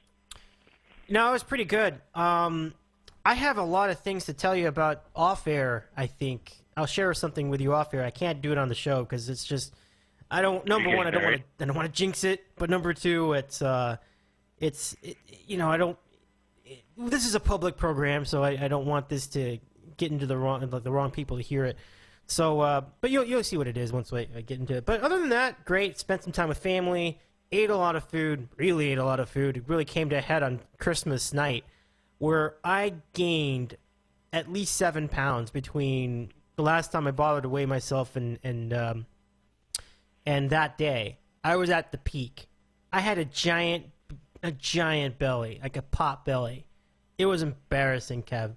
And I'm sure you have been quick. You've never resisted calling me out when I'm overweight. I was overweight. This is just I was a hog. It was embarrassing. And so at that point, I was off for a week, and I was at my parents' house for the week. I committed myself to swimming again on my own, but swimming again for a solid 60 minutes at a time. And I did that 3 times every week. And I'm still doing it 3 times every week, as long as I can get one in this week, the remainder of the week. And with all that, I lost 7 pounds to date. And we're working. That's just the beginning. We want to keep going. So that's the big thing that happened with me. I lost a lot of weight. I don't know if 7 pounds is a lot of weight, but I lost poundage. So I'm very happy with that. I've committed to a better diet. I still have days where I eat like a Mongo, but overall, it's been a big improvement. And good thing, because tomorrow I'm going to Las Vegas with my sisters. We're gonna take a trip, just the siblings and I, and we'll drive over there and we'll spend a couple of days, and then we'll come back to my hometown of Oxnard for the 3-day weekend. So it's been busy. Been good. Good to hear your voice, though. Yeah. So. I know exactly what you're saying, Dave. I am such a fat bastard. It's disgusting. I'm very disappointed in my holiday, just the whole everything. I feel like I've gained 15 pounds in the last 5 weeks, and it's disgusting. I try to. I'm not really a gym guy, as we've talked about many times. Right. And as you know, I live on this golf course here, and now it's January, so no one's there. So I decided that I was going to jog the golf course. We're a little away from the first tee, so it's like a 10-minute walk to the first tee. So it's a good little way to stretch and get everything going. And then I jog all the holes in order, which I found out later was like 4 3/4, almost 5 miles. Wow, nice. and it's extremely painful. And Ooh, sorry. at like usually about the sixth hole, something is pulled, like a Achilles or a hamstring or the groin, and there's houses there, and some people still live there, and they look at me like I'm an idiot. And there's some guys that are working on the course now, just getting it sort of protected, for the winter that's coming, and they're looking at me like, who is this fat man who's, they're all like looking on their phones. Should I call 911 now? I mean, is he going to die at the ninth hole? Is he going to die at the 11th hole? And I make it. I have my cool little iPhone now that I'm very fancy, and listen to my music, and I make it. But it's so painful, and the disappointing part is that I don't seem to lose any weight. Oh, so I'm I going hear through ya. this pain, this excruciating exercise, and I weigh myself once a week. I've always done that. I don't do it every day. I weigh it once a week, and then I get on the scale at the end of the week, and I'm gaining weight. And I'm it's just this depressing sort of circle of insanity where I don't know what to do now. I just think, well, I was in better shape when I was working at the market and working, 16 hours a day, like a crazy person doing no exercise. So I'm thinking maybe that's the solution. Maybe all these people with their diet books and their diet things, it's not about the exercise. It's just about maybe working like a crazy person, like I used to. I don't know. I mean, we've spoken about diet and exercise and nutrition a lot on this program, and I think a lot of it has to do with what you eat, too. Like, you need the combination. I think exercise is great, and I think eating well is great, but you get the best results by doing both. Now, I can't speak to what you were doing with what you're eating. I know you're eating much better than you used to. So the other half of that is that it is true. It is tough to get it going. And I thought I was exercising myself last fall. I thought, I'm going 3 times a week, but I was going 30 minutes a day. And I thought that was going to get the job done, and it didn't. I just kept gaining more weight. So I really had to think much harder about what I was eating, plus the exercise, and that finally has put me in a good place. So how long have you been at it? Because I feel like you don't really start to feel the impact. I mean, maybe I was lucky because I just hit rock bottom, like when I was at my peak. But usually it takes about 3 weeks to really get a sense for progress. So how long have you been at the running now? It's been like 3 weeks probably. Oh, it's been 3. Oh no, I'm sorry, man. I'm really sorry. That really stinks. You're working so hard out there, and I know. And my diet is amazing. Like we've always talked about. I don't eat. I'm not a junk food guy anymore. No. Sure. What I used to do, in the old days. But I mean, what I eat is tremendous. It's all whole foods. It's all. Yeah. Yeah, I'm sure I'd probably drink too much, but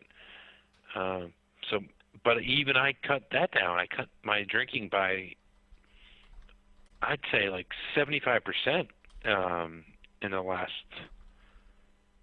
3 weeks. So yeah, it's maybe it's just getting used to different things, but anyway, it's been very disappointing, I guess. But maybe I'll just chalk it up to a faulty scale, maybe. Well, you could always try another scale. Is your scale digital or analog? It's digital, but I really can't blame the scale because my pants feel tighter and my shirts feel tighter. Yeah, so maybe it's just one of those things where I just need to seek out some more information. Maybe it's different. Yeah, for sure. I would just say give it one more week and then see, and hopefully you'll get something out of it. If you don't by that fourth week, then certainly maybe go see a doctor, and they might have some ideas as to what could be happening. So yeah, my sympathies, man. That stinks, especially because you put so much effort into it. That's what really stinks for me. It's like that's not fair, and it's just not fair. I don't understand why metabolism is so unpredictable like that. It's not fair. So hopefully that turns around. Turning around. So what else? Yeah, what else is going on over there in Los Angeles? Anything fun? Well, you guys got a football team. We apparently. got a football team. The Rams are coming back to LA, and they're coming home. Yeah, they're back home where I think the Rams belong. I really think this is the true home of the Rams. Maybe I'm a little biased thinking that, but you remember NFL history pretty well. The relocation to St. Louis was a pig-headed move by a pretty ditzy owner named Georgia Frontiere. Yeah, she was a clown. She was, and she orchestrated the whole thing almost single-handedly. Really put no effort into improving the team during the 90s. And I mean, anybody go back and read the history, you'll see what I'm talking about. And then ultimately, this was her dream. She wanted it in St. Louis. She was from St. Louis, wanted it there. It worked for like 3 years, and then the other 17, it didn't work. So, now those 3 years were great years. I mean, Kurt Warner and the greatest show on turf. But it doesn't seem like the fan support was consistent for the Rams, and it looked like the new owner, Stan Kroenke, was not interested in maintaining a relationship with the St. Louis market either. So it's kind of like the same thing in reverse. He really wants to be here in LA, and now here we are. So I think it's kind of a bittersweet moment for the St. Louis fan base. But I saw a couple of tweets from St. Louis fans, and they're like, "Oh, how could they do this? They didn't put any effort in the team. They ripped them out." And I'm just like, yeah, it was us like 20 years ago. It was just like, it's a little fitting actually the way that the Rams left St. Louis, and it was clear that they were getting no support from either the ownership or the fans. So maybe fitting that it ended this way. But it's obviously, if you've been a St. Louis fan, it's been a long time. So there's some young fans who probably don't remember that they were in LA. So it stinks for them. Like, now what are they going to do? They don't have a team. They have to root for the Chiefs now. It's like, that's no fun. So I think LA will be a good spot. Many doubters, especially the ones who were like in town when they moved out. Those guys are skeptical. I get it. I was skeptical of there even being a team here for a good 10 years. I said, there's no way. I said, they're going to find a way to F it up. And then you would see it time and time again. The Houston deal, that fell through. You saw it with the Farmers Field thing, that broke off. And then I said, this isn't going to happen. But I was proven wrong in a big way yesterday. So I gotta give it to the NFL. The difference between the previous attempts and this one is that the NFL really, really put their heart into getting the team back in LA. And I gotta give the NFL a lot of credit from that regard. It benefits the NFL. I mean, the stadium, let's just be honest here, Kev. What the NFL really wants in LA is not necessarily a team. They want a stadium. They want the stadium so that they can do the Super Bowl, they can do all kinds of events, maybe do the Pro Bowl. That's what they really want. This team is just a part of the game. But they need a team in order for the stadium to exist. So, I mean, do you feel like the NFL's concerted effort in this fight had to do more with as much of the stadium as it did with the team? I think you absolutely just completely crushed it right there. You nailed it. Having the team is not a small amount, but maybe 25% of that. It's the opportunity of that market, and having that, just this sort of West Coast headquarters, I guess maybe is the best way to describe it, where they can do their events and they can do combines and bowl games, and they can have this sort of destination. Even they can have West Coast League offices, and they can run NFL Network stuff out of Los Angeles now. It is so much more of just the team part is, I don't want to use the word small, but it's just a small part of this conglomerate of the Los Angeles market, and it's the only losers are the small amount of hardcore St. Louis fans. Mm-hmm. There are so many. This is one of the, we've talked about, we've done this stuff for 3-4 years now, and I'm not really a fan of the NFL and their corporate stuff, but this is such a no-brainer. This was such a terrific move by them in their long-term viability. I mean, it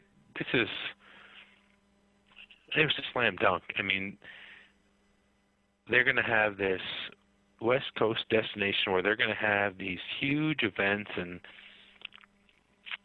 this great stadium,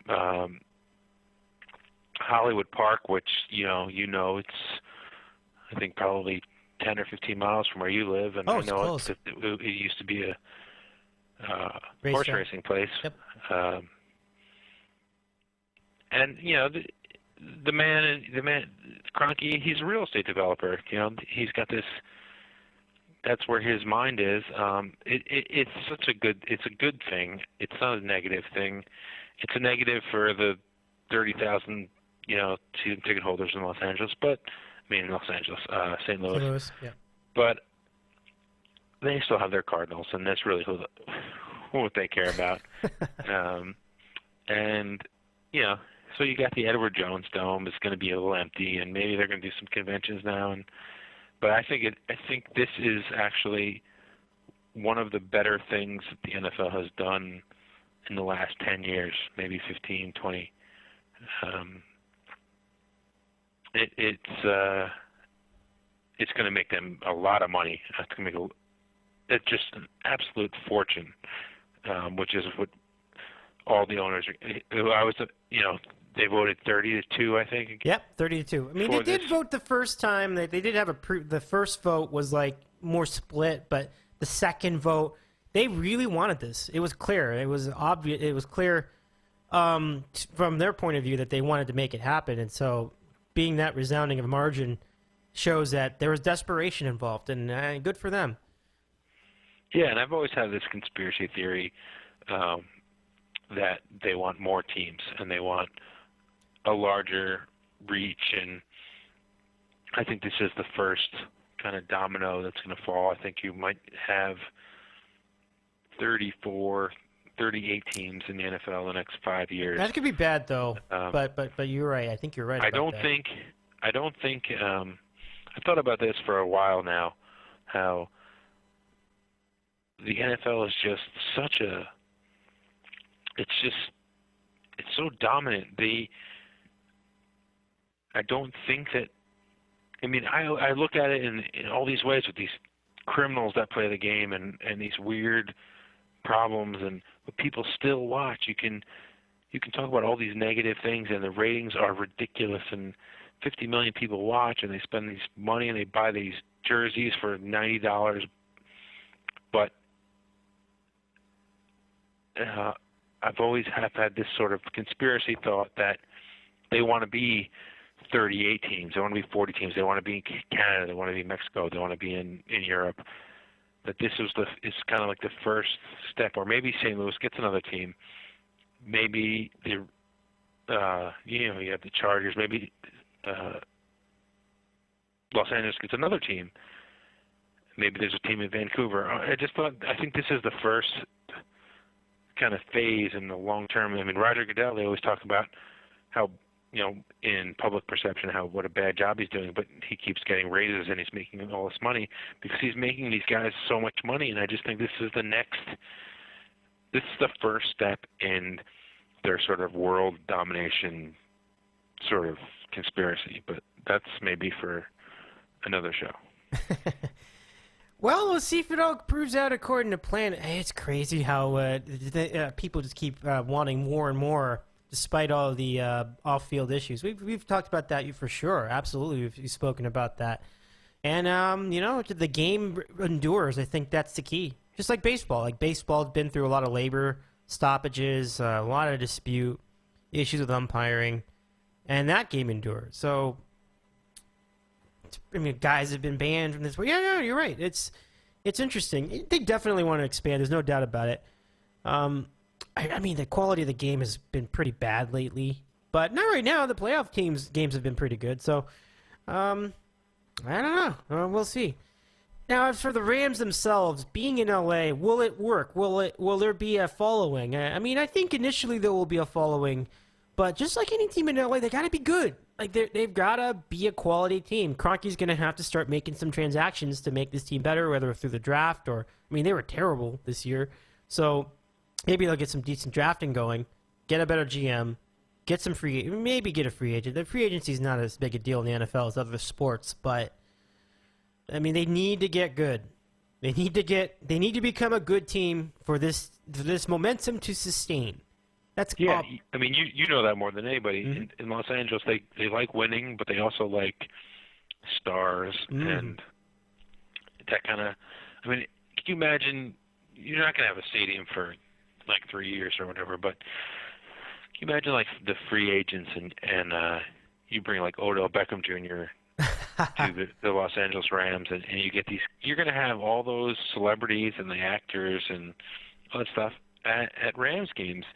I mean, no one cared about the Clippers, but now they have these really good players and Doc Rivers, and people go to those games. If outside of, let me ask you this question: being a Los Angeles guy, I think my perception is like the Dodgers will always draw people, the history and that kind of thing. But if Kobe Bryant was on the Lakers, I mean, would anyone really go to the games? I mean, people would go to the games, the hardcore people would go to the games, but when the celebrities showed up, good question. I guess what I'm saying is that,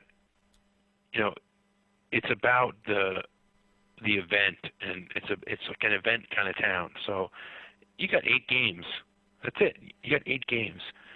And if you had a really good quarterback and some like kind of flashy players, I mean that place is going to sell out, and it's going to be 100,000 people in this arena. This is a great move for Los Angeles. I think I read Bill Plaschke, who I'm sure you know very well. Oh yeah.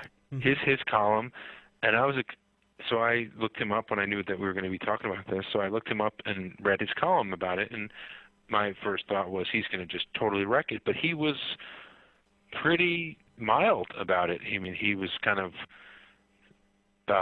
welcoming, the franchise, but saying you need to give us a reason to come to the games. And as long as the general manager and the coach and those kind of things are in place, I think it's going to be a hit. I think you got so many people there, and it's an event kind of town. So you got some flashy players. You got I think it's going to be a win. Yeah, I think it's going to be a win too. Two things about the end of the LA football for back in the mid '90s. You have to consider that, for one, the Rams were playing in Anaheim Stadium. It's not the same thing at all. It's not easy to get to Anaheim Stadium from LA or from Santa Monica or from the Valley. Like these are not. It doesn't take like 20 minutes to get there. So that was a hindrance right there, and you got to have talent. And they had some talent. They had Eric Dickerson for most of the 80s.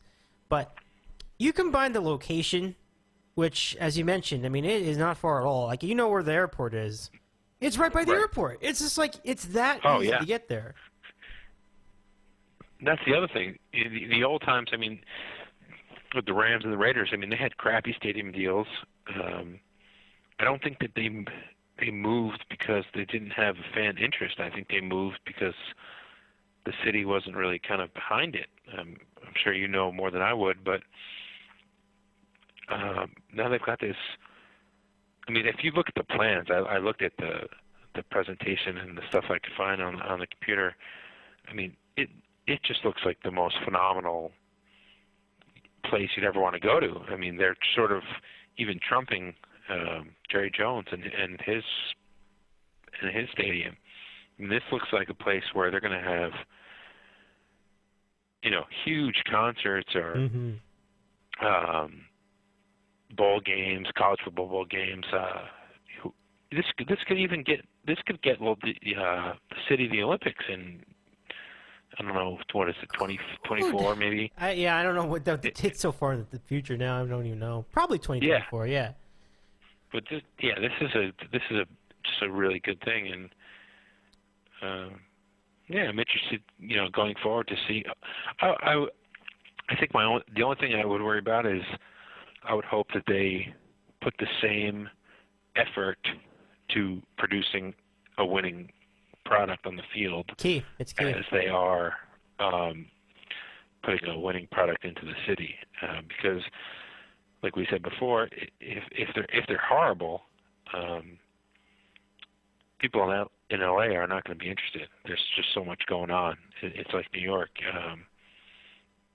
If it's a terrible team, and I'm not saying they have to be the Patriots. They don't have to be in the Super Bowl every year, but they need to be winning 10, 11 games and having some exciting players.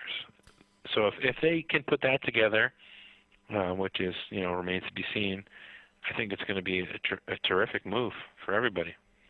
No doubt. Kevin on the Cape with us, and we are recapping the announcement of the NFL's move back to Los Angeles with the St. Louis and now LA Rams back home where they have established their history.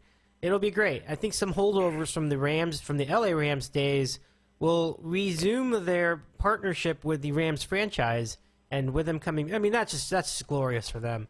That's really cool. And I'm going to be a bit of a pseudo-Rams fan myself. The Steelers are an AFC team, so I can support their success in the NFC. Given the choice, I'll pick the Steelers still, and when I go to a game, I'm still going to root for Pittsburgh. But it's a fun moment. It's going to be a fun next 5 years for sure. So we'll see how that one plays out. Let's go to the losers of this exchange. The Chargers are a semi-loser because there's still an opening for them to come back in 2017, so the year after this year.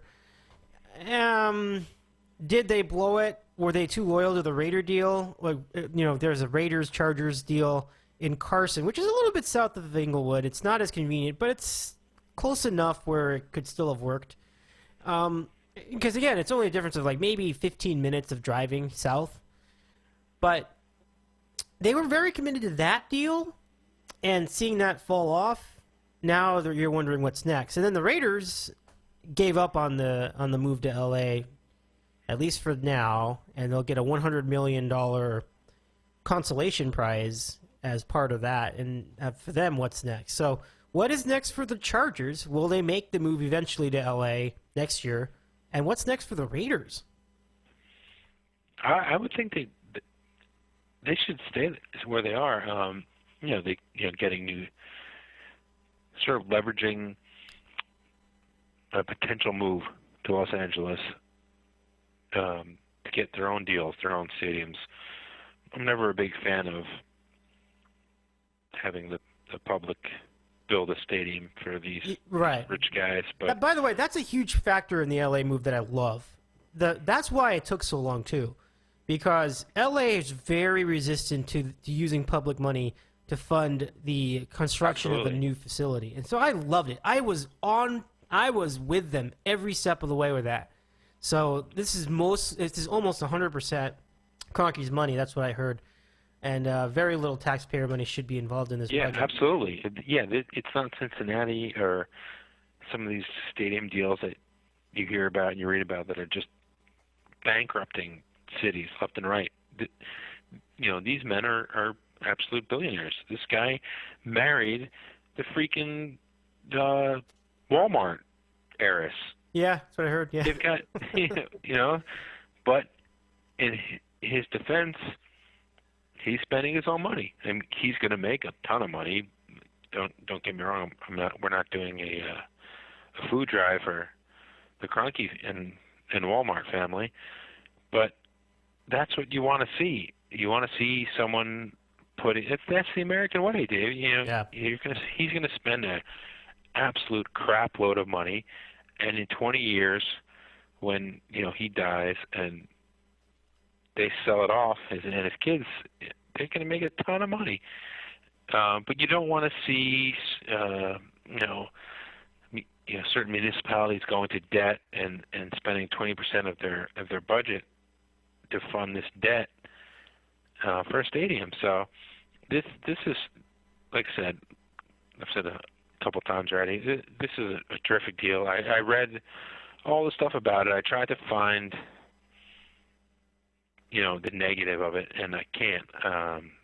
I just can't find it. This is a good thing for the NFL. It's a terrific thing for the NFL. They're going to just, I could see you having the combine there in 5 years. You can have the draft there. This is going to be just a huge, huge boon for. All the owners are going to make money. The Giants are going to make money off this. The Panthers and the Ravens, they're all going to make money off this thing. So, as far as the NFL, they're just going to keep growing, and it's going to be just a complete windfall for all of them. There's no argument for me on any of that, Junkman, and I think this is a good place to close it up tonight. It'll be fun. Next time you're out here, let's go to an NFL game. What do you think? Yeah, that's a fantastic idea. I don't know if we can afford it. We might have to maybe we could do some sort of fundraiser for you and I. Maybe like Kickstarter. We could do like a Kickstarter campaign. That's good. GoFundMe. The GoFund, maybe a GoFundMe page, from the old guys from the board who maybe they made it rich. Maybe we can get yachts in there because he's loaded, and they could just send you and me to the game, and then we'll pay them back by doing a live video podcast from the actual game. Oh, I love it. All right, well, let's dream that up, my friend. Enjoy your weekend in that case. Good talking to you again. And I look forward. I hope we can have you again next week. And keep up the good fight with the exercise. Don't give up. Yeah, I'm going to try it. All right, buddy. Keep the faith. I'll talk to you soon, my friend. Thanks, man. All right, man. Kevin on the Cape, that's it for our show. Oh, gosh, what a show. Kevin was on the program. We had Corey Hansford on the program from Lakers Nation. We had John in Connecticut, Andy in Seattle on the program. Really a fun program tonight. We really covered it all. Welcome back, LA. Welcome back, NFL, to Los Angeles, to our fair city. I'm Dave Medina. Follow us at DidCow if you're on Twitter, or www.didcow.com for the website and the blog. Have a great weekend. Enjoy the divisional round. We'll see you next time.